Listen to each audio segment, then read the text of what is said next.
حضرت علی کی یہ عجیب اتفاق ہے، دادی کا نام بھی فاطمہ ہے، حضرت علی کی اماں کا نام بھی فاطمہ ہے، اور حضرت علی کی گھر والی کا نام بھی فاطمہ ہے۔ حضرت علی کی اماں کا نام فاطمہ ہے، یہ مسلمان تھی اور انہوں نے مدینے کی طرف بھی ہجرت کی۔ یہ اتنی اعلیٰ درجے کی مسلمان تھی، توجہ سے میری بات سنیں، یہ آتے جاتے رہیں گے، توجہ سے میری طرف منہ رکھیں آپ۔ یہ اتنی اعلیٰ درجے کی مسلمان تھی حضرت فاطمہ بنت اسد، جو حضرت علی کی اماں تھی۔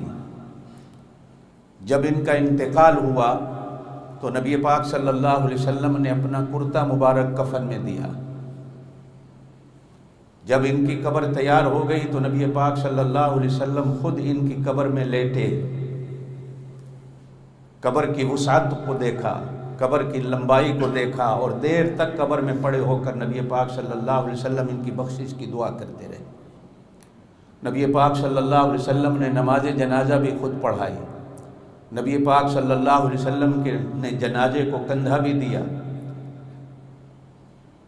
اور پھر نبی پاک صلی اللہ علیہ وسلم نے ان کی قبر پر کھڑے ہو کر دعا فرمائی کہ اللہ، میں نے اپنی اماں آمنہ کا بچپن کی عمر میں دیدار کیا ہے، لیکن میری یہ وہ ماں ہیں جو حضرت علی کی اماں ہیں، انہیں مجھے پالا ہے، انہوں نے مجھے پوسا ہے، انہوں نے مجھے کھانا کھلایا ہے۔ اللہ میں تیرا محبوب دعا کرتا ہوں کہ اگلے جہان میں ان کے ساتھ آسانیاں فرمانا۔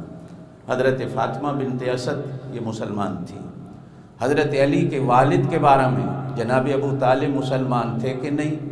95% سنی علماء یہ کہتے ہیں کہ جناب ابو طالب مسلمان نہیں ہوئے، 5% سنی علماء کہتے ہیں کہ جناب ابی طالب مسلمان ہوئے۔ قرآن پاک کی ایک آیت ہے 20ویں سپارے میں، سورہ قصص کے اندر، اس کی تفسیر میں علماء نے لکھا ہے کہ یہ قرآن کی آیت جناب ابو طالب کے انتقال پر اتری تھی، کہ نبی پاک صلی اللہ علیہ وسلم نے ان کے انتقال کے وقت بھی کہا تھا چاچا میرے کان میں کلمہ پڑھ دے تاکہ قیامت والے دن میں تیری بخشش کی شفاعت کرا سکوں، لیکن مرتے وقت بھی جناب ابو طالب نے نبی پاک صلی اللہ علیہ وسلم کا کلمہ نہیں پڑھا۔ بہرحال یہ بھی ایسا مسئلہ ہے کہ جس کے بارے میں ہم سے قیامت کے دن نہیں پوچھا جانا۔ اللہ نے نہ آپ سے پوچھنا ہے نہ مجھ سے پوچھنا ہے کہ ابو طالب مسلمان تھے کہ نہیں۔ میں اکثر آپ حضرات سے کہا کرتا ہوں، کربلا میں کیا ہوا، توجہ میری طرف رکھیں، کربلا کا واقعہ ہوا نہیں ہوا، کیا ہوا، کیسے ہوا، آپ سے اللہ نے قیامت کے دن نہیں پوچھنا، اس لیے ان مسئلوں میں نہ پڑا کرو۔ حضرت علی کی حضرت امیر معاویہ کی جنگ ہوئی نہیں ہوئی، قیامت کے دن اللہ نے آپ سے نہیں پوچھنا۔ حضرت علی اور حضرت عائشہ کی جنگ ہوئی، قیامت والے دن اللہ نے آپ سے نہیں پوچھنا۔ باتیں وہ یاد کیا کرو جن کے بارے میں تم سے اللہ نے پوچھنا ہے۔ اللہ قیامت کے دن سب سے پہلے تم سے پوچھیں گے نماز پڑھی، اسے یاد کرو۔ پوچھا جائے گا روزہ رکھا، اسے یاد رکھو۔ پوچھا جائے گا زکوٰۃ دی، اسے یاد رکھو۔ پوچھا جائے گا حج کیا، اسے یاد رکھو۔ پوچھا جائے گا ماں باپ کے ساتھ نیکی کی، اسے یاد رکھو۔ پوچھا جائے گا حلال کمایا، حلال کھایا، کہاں سے کمایا، اسے یاد رکھو۔ پوچھا جائے گا ماں باپ کا، آل اولاد کا، بیوی بچوں کا حق ادا کیا کہ نہیں کیا، اسے یاد رکھو۔ پوچھا جائے گا پڑوسی کا حق ادا کیا کہ نہیں کیا، اسے یاد رکھو۔ پوچھا جائے گا مسلمان کا حق ادا کیا کہ نہیں کیا، اسے یاد رکھو۔ جو چیزیں اللہ نے نہیں پوچھنی ان کے بارے میں جھگڑا کرنے کا کوئی فائدہ نہیں، خواہ مخواہ سر پھٹول کرنا، ایک دوسرے کا خون بہانا کوئی فائدہ نہیں ہے۔ باتیں وہ یاد رکھو جن کے بارے میں اللہ نے قیامت کے دن تم سے پوچھنا۔ فضول وقت ضائع مت کیا کرو۔ حضرت علی کے والد کا نام عبد مناف ہے، مشہور کنیت ابو طالب ہے۔ جناب ابو طالب نبی پاک صلی اللہ علیہ وسلم کے والد گرامی جناب عبداللہ اور نبی پاک صلی اللہ علیہ وسلم کے ایک بڑے تایا تھے جن کا نام زبیر تھا۔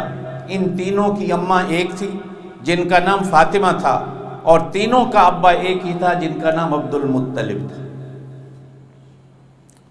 جناب عبداللہ اور جناب ابو طالب سکے بھائی تھے۔ اور ان کے بڑے بھائی تھے زبیر، یہ 3 سکے ایک ہی ماں سے تھے۔ زبیر نبی پاک صلی اللہ علیہ وسلم کی جوانی ہی میں اس دنیا سے چل بسے تھے، اور جناب ابی طالب نبی پاک صلی اللہ علیہ وسلم کی نبوت کو مکے میں 11واں 12واں سال تھا،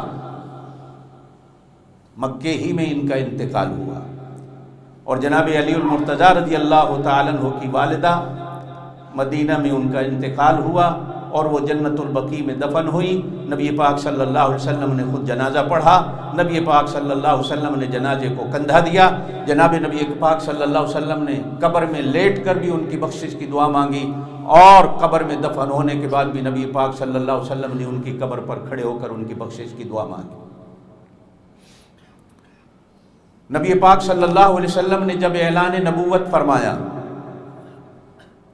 حضرت علی کرم اللہ وجہہ کی عمر بعض علماء نے اس وقت 10 سال لکھی، بعض نے 8 سال لکھی، بعض نے 9 سال لکھی، اور صحیح روایات جو ہیں وہ حضرت علی کی 9 سال کی عمر پر دلالت کرتی ہیں کہ جب کلمے کا اعلان ہوا، حضور نے نبوت کا اعلان کیا، تو حضرت علی کی عمر اس وقت 9 سال۔